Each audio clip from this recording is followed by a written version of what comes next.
Hi friends, ನಾನು ಈ ದಿನ ವಿತೌಟ್ ಸಾಸಸ್ ಯೂಸ್ ಮಾಡಿ ವೆಜ್ ಫ್ರೈಡ್ ರೈಸ್ ಮಾಡುವ ವಿಧಾನವನ್ನು ತಿಳಿಸ್ಕೊಡ್ತಾ ಇದ್ದೀನಿ. ಅದಕ್ಕೆ ಬೇಕಾಗಿರುವ ಸಾಮಗ್ರಿಗಳು ಯಾವ್ಯಾವ ಅಂದರೆ ಈರುಳ್ಳಿ, ಹಸಿಮೆಣಸಿನಕಾಯಿ, ಕ್ಯಾರೆಟ್, ಕ್ಯಾಪ್ಸಿಕಮ್,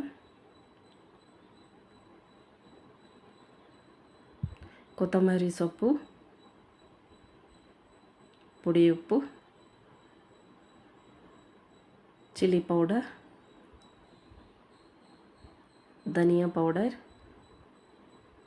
ಗರಂ ಮಸಾಲ, ಕರಿಬೇವು, ಶುಂಠಿ ಬೆಳ್ಳುಳ್ಳಿ ಪೇಸ್ಟ್, ಪೆಪ್ಪರ್ ಪೌಡರ್, ಎಲೆಕೋಸು, ರೈಸ್.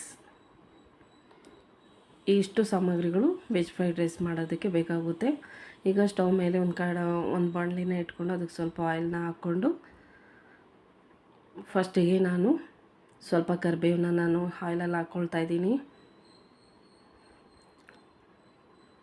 ಆಯಿಲಲ್ಲಿ ಸ್ವಲ್ಪ ಫ್ರೈ ಆಗೋವರೆಗೂ ಬಿಡಬೇಕು ಕರಿಬೇವು.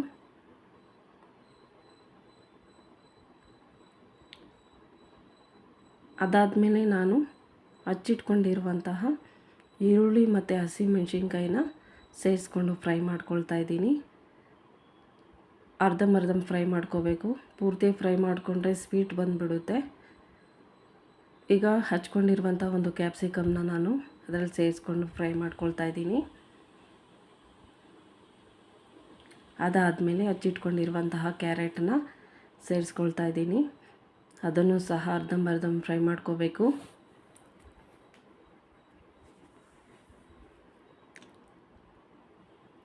ಅದಾದಮೇಲೆ ಶುಂಠಿ ಬೆಳ್ಳುಳ್ಳಿ ಪೇಸ್ಟ್ನ ನಾನು 2 ಸ್ಪೂನ್ನ ಇಲ್ಲಿ ಹಾಕ್ಕೊಳ್ತಾ ಇದ್ದೀನಿ.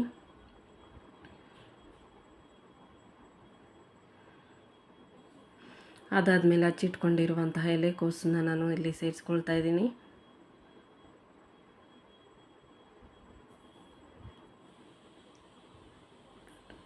ಸೇರಿಸ್ಕೊಂಡು ಫ್ರೈ ಮಾಡ್ಕೋಬೇಕು. ಅದಾದಮೇಲೆ ಆರಿಸಿ ಇಟ್ಕೊಂಡಿರುವಂತಹ ರೈಸನ್ನು ನಾನು ಅದರಲ್ಲಿ ಸೇರಿಸ್ಕೊಳ್ತಾ ಇದ್ದೀನಿ.